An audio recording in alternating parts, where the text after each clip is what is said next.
देखिए सभी बच्चे ध्यान दें। हिंदी पद का दूसरा पद यहाँ पर सूरदास जी द्वारा रचित, जिसकी हम व्याख्या करने जा रहे हैं। सब लोग इसको अपनी कॉपी में बाकायदे नोट करके शब्दार्थ सहित कलम और पेन लेकर बैठें, कॉपी में लिखें। दूसरा पद, अभिगत गत कछु कहत न आवे, ज्यों गूंगे मीठे फल कौ रस अंतर ही भावे। परम स्वाद सबहि सुनिरंतर, अमित तोष उपजावे। मन बानी को अगम अगोचर, सो जाने जो पावे।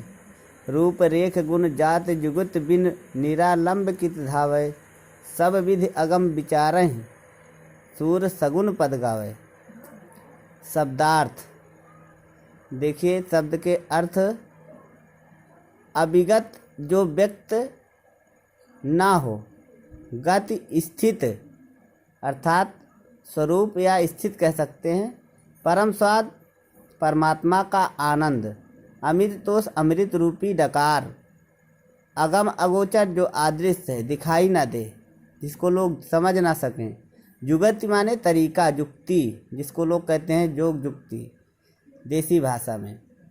निरालंब बिना आकार का, बिना आधार का, ताते भाइयों।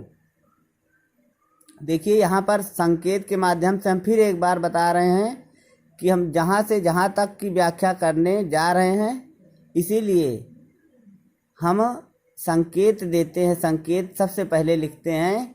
अभिगत गत कछ कहत ना, अर्थात यहाँ से शुरू कर रहे हैं और लास्ट पर सगुन पद गावे, यहाँ तक की व्याख्या करने जा रहे हैं।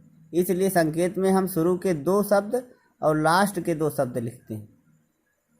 अब देखिए, ध्यान दीजिए। संदर्भ उसी प्रकार से उपरोक्त जैसे पहले था, वही संदर्भ, पाठ वही है, रचयिता वही है, संदर्भ पूरा वही रहेगा।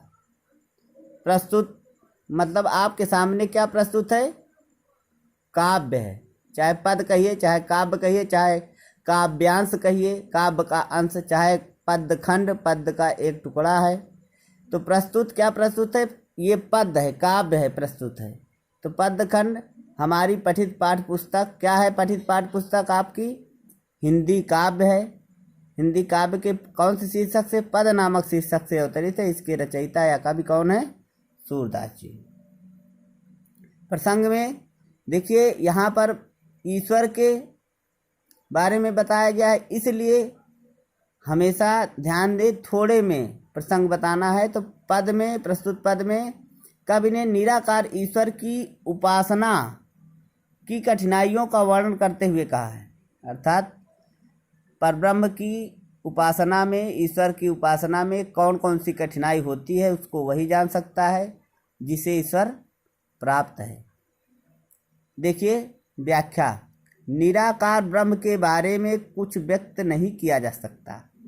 अभिगत गत कछु कहत नावे लिखा है। अभिगत जो व्यक्त नहीं किया जा सकता, गत माने स्थित को, स्वरूप को, किसके? ईश्वर के। कुछ कहते नहीं बनता, अर्थात निराकार ब्रह्म के बारे में कुछ व्यक्त नहीं किया जा सकता है।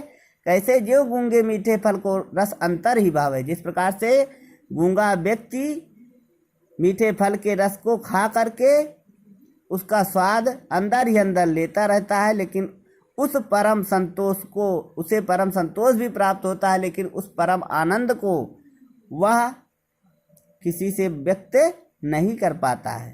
क्यों? मन बाड़ी को अगम अगोचर, ये लिखा हुआ है मन बाड़ी को, वो मन से, किंतु लिखा है ना, किंतु वह वाणी से व्यक्त नहीं कर पाता। उसी प्रकार ब्रह्म के स्वरूप को वाणी से व्यक्त भी नहीं किया जा सकता है। सो जाने जो पावे, वही जान सकता है जो पाया है। फिर है रूप रेख गुण जात जुगुत बिन लिखा है। तो रूप रेख बिन, ना उसका कोई रूप है, ना निश्चित विशेषता है, ना कोई जाति है, ना कोई तरीका है, युक्ति है, ना कोई उपाय है। ऐसी स्थिति में उसे पाने के लिए कहाँ दौड़ा जाए? निरालंब कित धावे। अर्थात वो निराकार है, तो हम किस ओर दौड़ें, कहाँ पर जाएं? इसलिए निराकार ब्रह्म की सब विधियों को विचार कर सूरदास जी कहते हैं, मैं सगुण पद गाया करता हूँ, अर्थात श्री कृष्ण जी के गुणों को गाया करता हूँ। क्योंकि वो श्री कृष्ण जी के उपासक हैं।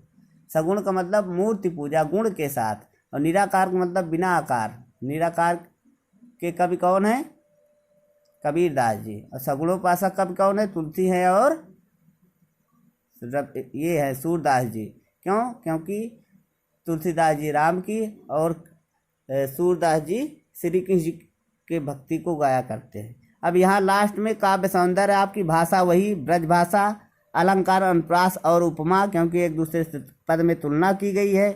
मीठे फल को गूंगे के अमृत के समान बताया गया, वही जान सकता है ईश्वर की भक्ति को। तो इस